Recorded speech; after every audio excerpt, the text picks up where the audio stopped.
obviously this is one that really came together, kind of late in the summer, early in the fall. I want to start with Chris Johnson because I think that obviously the first commit, but I think his trajectory is fascinating, right? He kind of dipped a little bit in the rankings after the summer, but then goes and has an incredible tournament. What was it, 10 days ago, last week, something like that?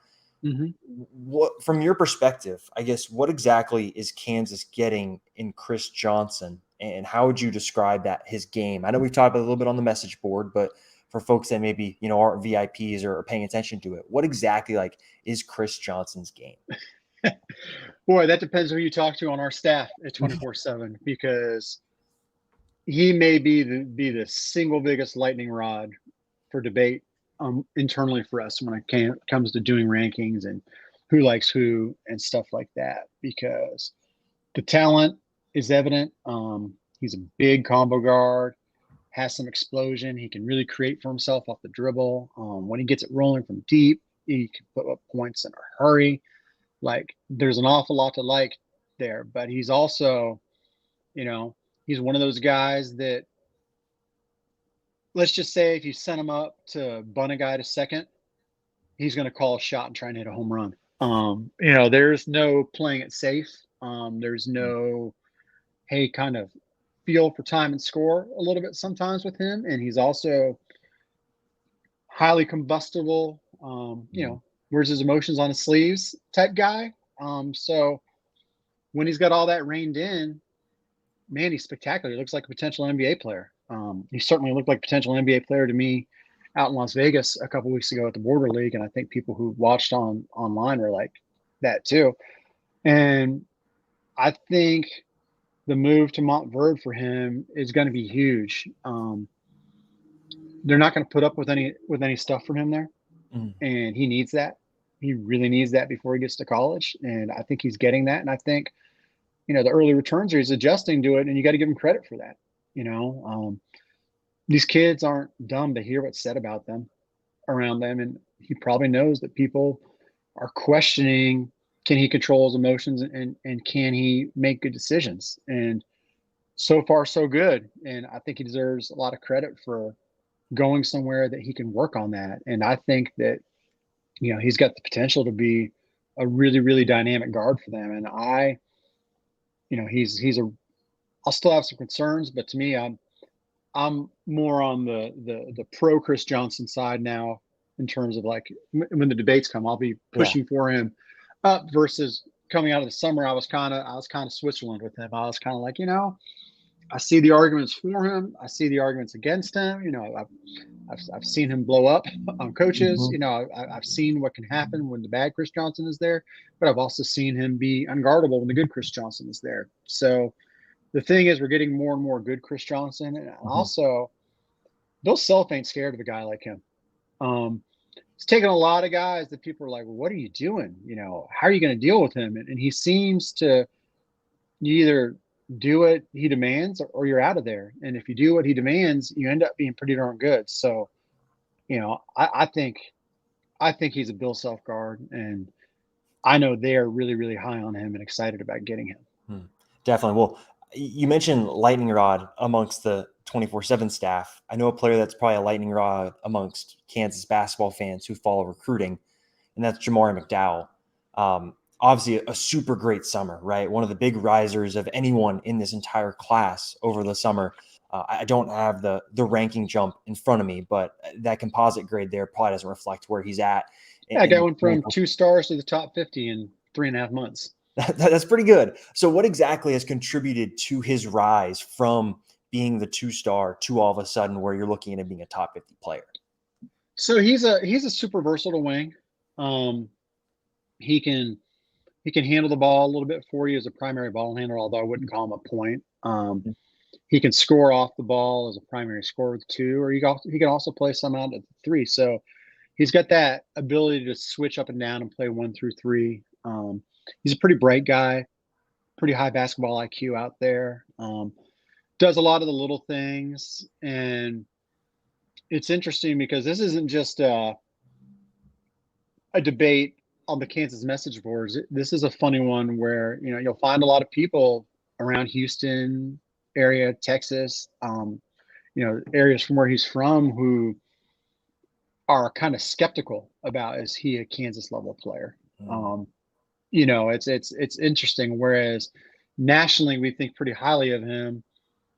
Locally, there's a little bit more of a debate. Obviously, there's been some debates on the Kansas message boards. So I think he's pretty good. Like me personally, I would disagree with us having him ranked over Chris Johnson. Mm. I would take Chris over Jamari, but also when they played on the same team together at the end of the summer after Chris Johnson left JL3 on the Nike YBL circuit and moved to the Houston Defenders on the Under Armour circuit, Jamari outplayed him. So there's that. You know what I mean? Yeah, for sure. And I'll get to a big picture question after this, but Elmarko, I think for me, for my money, that's a huge get to have a point guard like that screams Bill Self point guard, right? Downhill guy, really good explosiveness. What exactly do you agree with the sense that he is a Bill Self point guard? Does he remind you of Oh, anyone in the past that comes to mind? gosh. I don't know if there's like a great comparison because I've said he's got a little Devon Dotson Yeah. to him, but he's obviously much bigger and he's not quite the scorer that Devon was. Like Devon was really an in-your-face attacking scorer. Got in the lane at will and stuff like that. But Marco is a guy that definitely from the second they saw him in April, I think it was really they played an event in Kansas City and Norm Roberts was there watching and really, really took a strong liking to him and they made him a main target. And he was a guy like that they had to have no matter what. As Kings went, and I stressed that on the message boards too, is with each step of the summer and into the fall that things went along, he was the guy that like, we got to have this dude. And, he can play the one, he can play the two. I think he's coming into a pretty ideal situation because I don't imagine DeJuan Harris is going anywhere before next season. And he's so a perfect guy for Elmarko to play with because he's going to relieve a lot of pressure on him with making decisions and just allow him to get downhill and do what he does. But man, that kid's a stud. He's a stud on the floor. He's a stud off the floor. Yeah.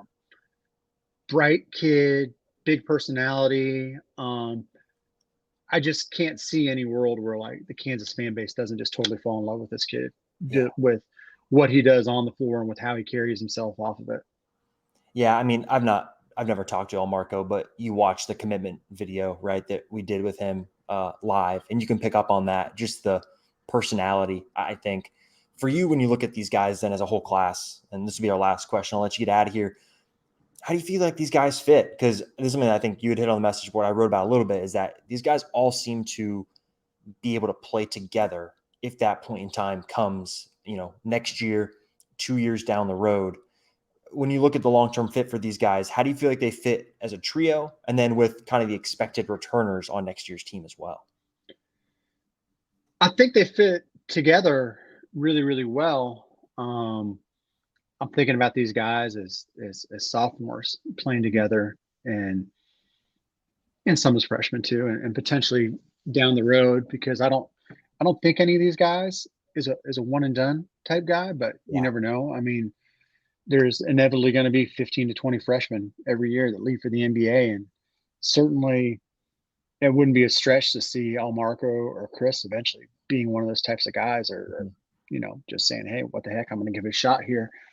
So short term is the question because I guess we don't know who's going to be back. You know, Yeah. um, does Joseph Yesufu take a big leap this year and then is coming back and do anything, or do some of these guys maybe look to transfer? You just never know. I mean, the Yeah. fact of the matter is, it'd be foolish to think that there aren't going to be a couple transfers at the end of the year on any team in the country, and whether that's big guys, perimeter guys, who knows? But the roster that these guys have committed to and are signing to is probably going to be a lot different than the one that they join. That's just the fact of college basketball these days. So it's hard to know too much until we actually see who's in place. But Mm-hmm.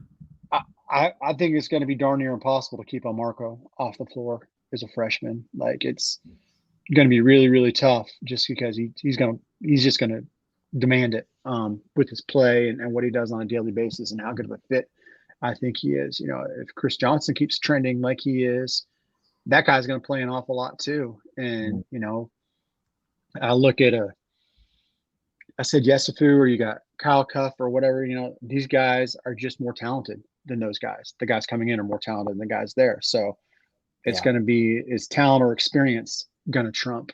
And, I think that with Elmarko and Chris, they've got the kind of talent that could trump experience. But, we'll see. Is Grady back? Is MJ Rice back like we think he should be? A lot to find out, because it could be a really crowded perimeter